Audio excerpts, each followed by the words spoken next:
Professor Rex 60 Plus, Season 01, Video 05.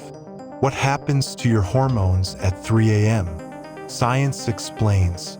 Do you wake up at exactly 3 in the morning? Not just once, not by chance. Every night, always at the same time, almost as if someone, somewhere inside her body, were pressing a silent alarm clock. You look at the ceiling, then you look at the clock. 3 o'clock, again. And there he lies in the dark, trying to fall back asleep without understanding why. Perhaps you've thought, this is stress, or maybe this is just getting older, or on most nights, simply, this is bad luck. But what if I told you it's no coincidence at all? While you may think you're just losing a night's sleep, your body could be undergoing the biggest hormonal change of the entire day at that very moment. A silent, invisible change that determines whether you'll wake up rested in the morning, or whether you'll age a little faster with each passing night. Cut. Professor Rex appears. I am Professor Rex, and today I invite you to an investigation unlike anything we've done this season. We're going to delve into the darkness of your own body, precisely at the moment when it decides, without your permission, whether to protect you or wear you down a little more. At the end of this video, I'm going to show you which hormone, on its own, decides whether you'll wake up refreshed in the morning or whether you'll age a little faster with each sleepless night. And there's a detail about this hormone that almost nobody knows. Not even many doctors discuss it with their patients, because there simply isn't time in a 15-minute consultation. Stay with me until the end, because the last sign I'm going to reveal is precisely the one that most people ignore, until it's too late to ignore it. Block 1. Why exactly at 3 a.m.? Let's start with the question that probably brought you to this video. Why do so many people in different cities, in different countries, living completely different lives, wake up at exactly the same time? Not at 2, not at 5, but there between 2:30 and 4 in the morning with an almost comical precision, if it weren't so frustrating. I've heard this story from dozens of people over the years. A lady from Ohio wrote to me saying that, since she retired, her body has become like a Swiss watch in reverse. She no longer needs an alarm clock because at 3 o'clock sharp, her eyes simply open every single day without exception. A gentleman from Florida told me a similar story. For years, he thought the culprit was the noise from the air conditioner. He replaced the unit twice, spent hundreds of dollars, and even moved the room to a different location within the house. The waking hours continued at exactly the same time, as if the problem had never been the air conditioner. Has this ever happened to you?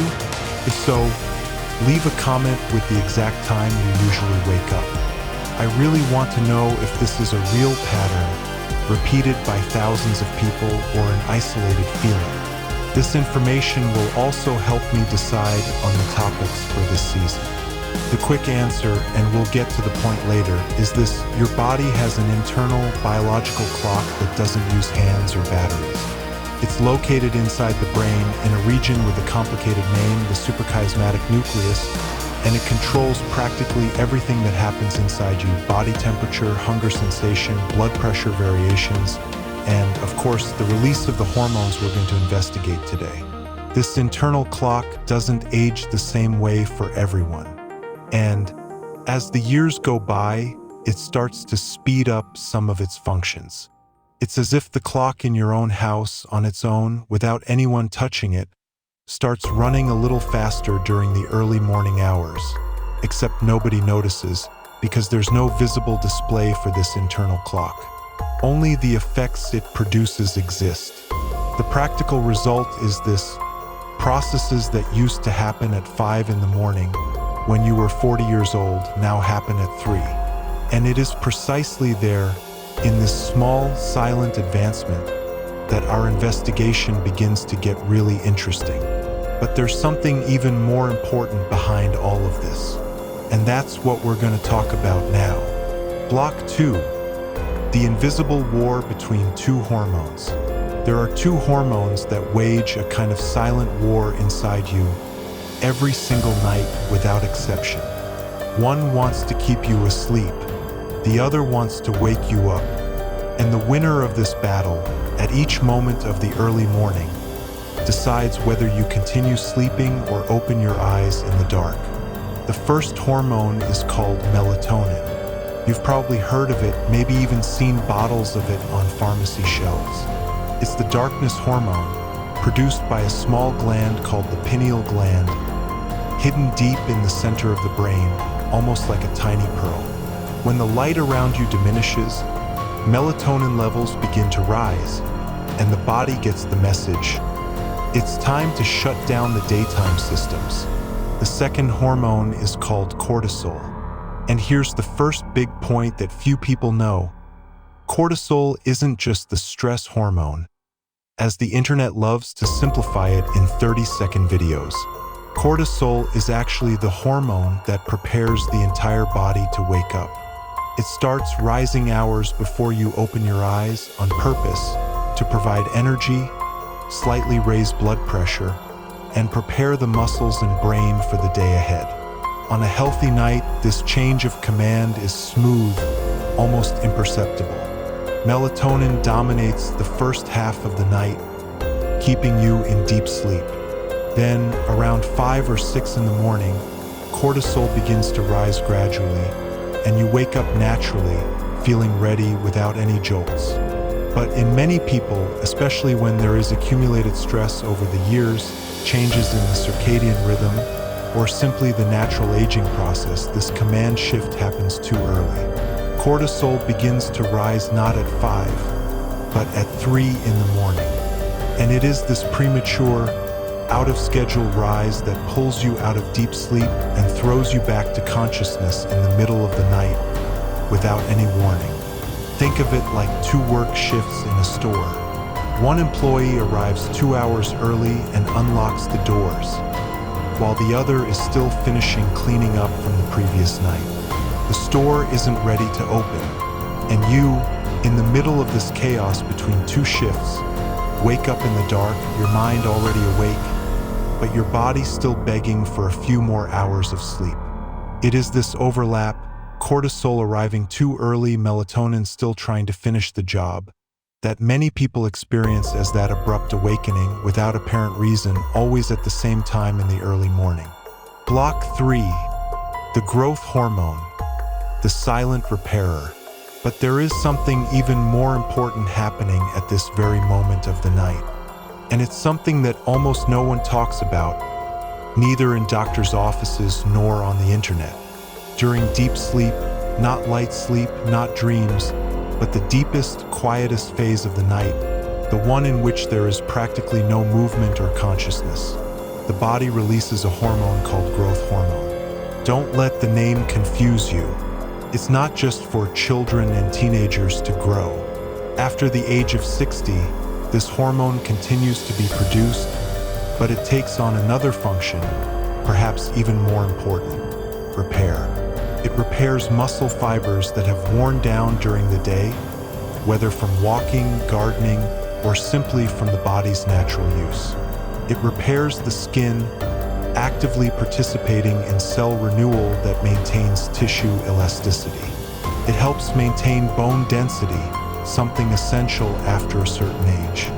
And, perhaps most importantly of all, it participates in the maintenance of brain tissue itself, helping to preserve connections that we use every day without even realizing it. The problem is this: growth hormone is released primarily during deep sleep, and this type of sleep happens mainly in the first hours of the night, right after you fall asleep.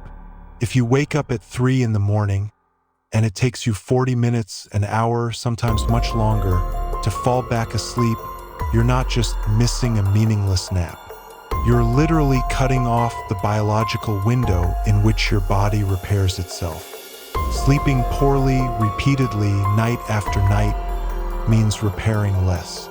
And repairing less year after year means accumulating wear and tear that the body would normally resolve on its own during the night, without you even realizing the work being done. That's not the worst of it, because as you'll see in the next part of this investigation, this story gets considerably worse after the age of 60, and there's a very specific, almost mathematical, biological reason for this to happen. Block 4. Why does it get worse after age 60? Here's something I need to make absolutely clear before we continue. If you started waking up in the middle of the night after you turned 60, you haven't done anything wrong. It's not a character flaw, it's not weakness, it's not simply getting old in the negative sense we sometimes casually use. It's biology, pure and simple, and it happens to practically everyone sooner or later. Over the years, 3 changes usually occur simultaneously, reinforcing each other. First, melatonin production naturally decreases. Over time, the pineal gland produces a smaller amount of this sleep-protective hormone. It's as if the intensity of that internal night light gradually diminishes, year after year, without a visible switch to detect the change. Secondly, the circadian rhythm becomes less stable, less protected against external interference. That internal clock we talked about at the beginning of the video starts to respond more sensitively to any disturbance. A bit of light, a temperature variation, a worry you took to bed. Third, and perhaps most relevant of all, the proportion of deep sleep within the night decreases consistently. This means that even sleeping the same number of hours as you did at age 40, the quality of those hours is very different. Less deep sleep, more light and fragmented sleep, and consequently a greater chance of waking up in the middle of the process, precisely in that interval between 2:30 and 4 o'clock in the morning. Recent research also links alterations in the melatonin-cortisol axis to the aging process itself, and to the overall quality of sleep throughout adulthood. In other words, we are not talking about an isolated theory invented for an internet video. We are talking about a pattern observed repeatedly in different studies with different groups of people. The good news, because there's always good news in this research, is that this internal clock can indeed be retrained. We can't go back to being 20 years old. That would be asking too much even for the most advanced science. But we can restore real stability to this system. And I'm going to show you exactly how to do it with simple steps, still within this video. Before that, however, we need to talk about the silent enemies that make all of this worse without you realizing it. Block 5. The biggest saboteurs of your sleep. Before we get to the solutions, we need to talk about these silent enemies. Because often, a person does practically everything right during the day, eats well, walks, takes their medication on time, but sabotages their own sleep without realizing it, precisely in the hours leading up to bedtime. The first saboteur is the cell phone. Not exactly because of the information itself, but because of the blue light emitted by the screen, which tricks the brain and causes the pineal gland to delay the release of melatonin, precisely at the time when it should start to rise naturally. The second is television, especially when it's left on late at night, with the volume high and stimulating content, news programs with bad news, heated discussions, suspenseful crime dramas right before bedtime. The third is caffeine, which many people believe only has an effect if consumed at night, but which, in reality, can remain active in the body for 6, 7, or even 8 hours after consumption. That coffee at 4 in the afternoon can, indeed, be part of the problem at 3 in the morning. The fourth saboteur is alcohol. And here a quick explanation is in order because this is one of the biggest misconceptions about sleep. Alcohol may help you fall asleep faster at the beginning of the night, but it deeply fragments sleep in the second half of the early morning hours, and that's precisely why so many people who drink at night wake up suddenly in the middle of the process without understanding exactly why. The fifth saboteur is a heavy dinner, eaten too close to bedtime, which forces the entire digestive system to work intensely precisely when the body should be slowing down for rest. And the sixth, perhaps the most silent of all, is the stress accumulated throughout the day, which keeps cortisol levels elevated all night, competing directly with melatonin, practically sabotaging that smooth change of command we talked about earlier. Do you recognize any of these habits in your own routine? You don't need to answer aloud now. Keep this answer to yourself because we'll use it shortly when we get to the practical part of this investigation. Block 6. The signals your body sends at 3 a.m. Now we come to a particularly important part of this investigation. What exactly does your body feel at that instant when your eyes open in the dark, without warning? Many people describe a sudden anxiety without any apparent reason, as if something were wrong, even when no real problem is happening around them. Others feel their heart beating a little faster than normal, almost as if they had just climbed a flight of stairs, even while completely still lying in bed. There is also a sensation of warmth, a warmth that seems to come from within the body itself, often accompanied by the immediate urge to remove the blanket or sheet. Some people feel hungry even after having eaten a normal dinner a few hours earlier, which often surprises those experiencing it for the first time. Others feel the urge to urinate, and it is precisely this practical and visible reason that many people use to explain their own awakening, without knowing that, in fact, the hormonal awakening may have come first, and the urge to go to the bathroom simply took advantage of that small window of consciousness that was already open. And finally, there are racing thoughts, that mind which, precisely in the dark and in the silence, decides to revisit old worries, bills to pay, past conversations, small regrets. All of this seeming much bigger and more urgent than it would have thought about in the light of day, with other people around. Which of these signs occurs most often in you? Let us know in the comments.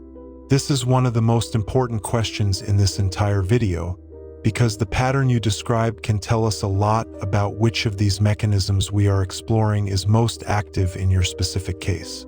The next hormone we're going to mention, by the way, surprised even experienced researchers when associated with these signs. But first, we need to debunk some myths that hinder any real attempt at a solution. Block 7. The biggest mistakes and myths. It's time to debunk some very popular myths. Because the internet loves a simple and eye-catching diagnosis, even when science, in practice, is much more careful and detailed than that. The most repeated myth, without a doubt, is this is adrenal fatigue. You've probably seen this term in some video, in some article, maybe even in some product sold as a miracle solution. The idea that the adrenal glands simply get tired of producing so much cortisol, and that's why the person starts waking up in the middle of the night. Here's the truth, straight to the point. This is not a concept recognized by current scientific endocrinology. There is no solid, consistent evidence to prove that the adrenals simply deplete in this way, like a discharged battery. What science actually points to is something else, more precise and, frankly, more interesting: mechanisms linked to the stress axis, the so-called hypothalamic pituitary adrenal axis, combined with alterations in the circadian rhythm and with a greater reactivity of sleep to small stimuli, both internal and external. In other words, it's not that your glands suddenly broke down. It's the communication system between your brain and the rest of your body that has lost some of the fine-tuned synchronicity it had when you were younger. Another extremely common mistake is thinking that the solution lies in sleeping pills, taken without medical guidance, on one's own, night after night, indefinitely. They may even resolve the symptom for a few hours on the surface, but they don't correct the real cause, and, used inappropriately and for prolonged periods, they can even further disrupt the natural architecture of deep sleep, creating a dependence that is difficult to break later.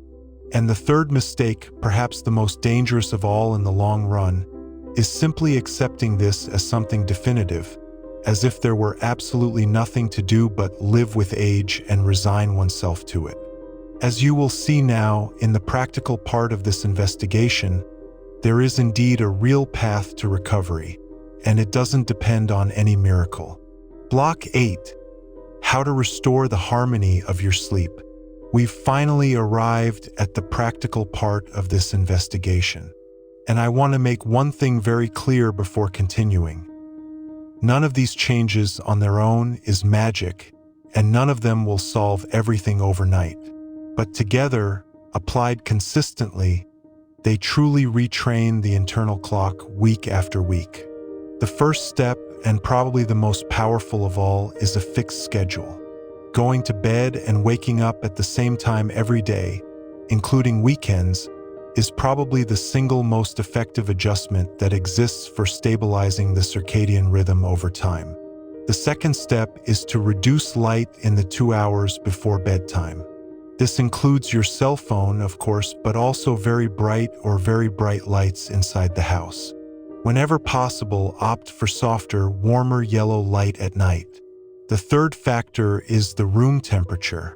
The body generally sleeps better in slightly cool environments. A slight drop in body temperature is, in fact, one of the signals the brain uses to recognize that it's time to enter deep sleep. The fourth step is to create a simple bedtime routine. A small, repeated ritual. It could be a warm tea, some light reading, a few minutes of silence without screens. Signals to the body consistently every day that night is truly approaching. The fifth is diet.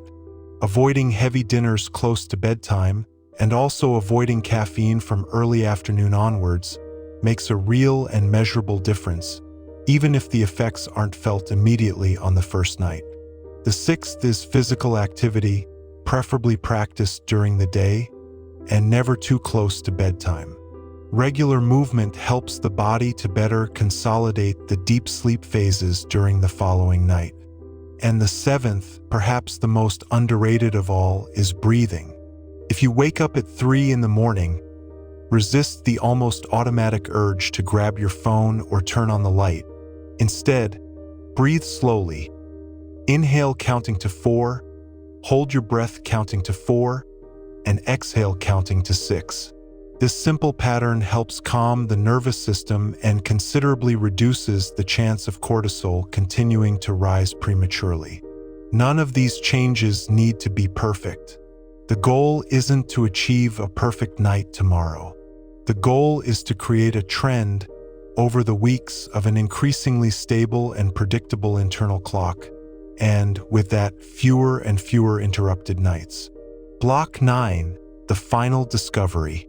And here we finally arrive at the point where this entire investigation has been heading from the very first second. Sleeping isn't just for resting. That's the overly simplistic idea most people carry with them their whole lives without ever questioning it. Sleep also serves to produce essential hormones, such as growth hormone, which repairs the entire body while you don't even realize the work is being done. Sleep helps slow down processes related to aging because it is precisely during deep sleep that a large part of the body's cellular maintenance takes place silently every night. Sleep serves to protect the brain, helping to eliminate metabolic waste that naturally accumulates throughout each day of life. And sleep ultimately serves to preserve memory, consolidating everything you experienced, learned, and felt during that specific day, transforming experience into a lasting memory. So, the next time you wake up at 3 in the morning, perhaps the right question isn't, why is this happening to me? But rather, what is my body trying to tell me right now, and what can I adjust, calmly and without rushing, starting today? Closing. If you've made it this far, you already understand more about how your own body works than the vast majority of people will ever bother to understand. Comment below. Do you usually wake up at 3 in the morning?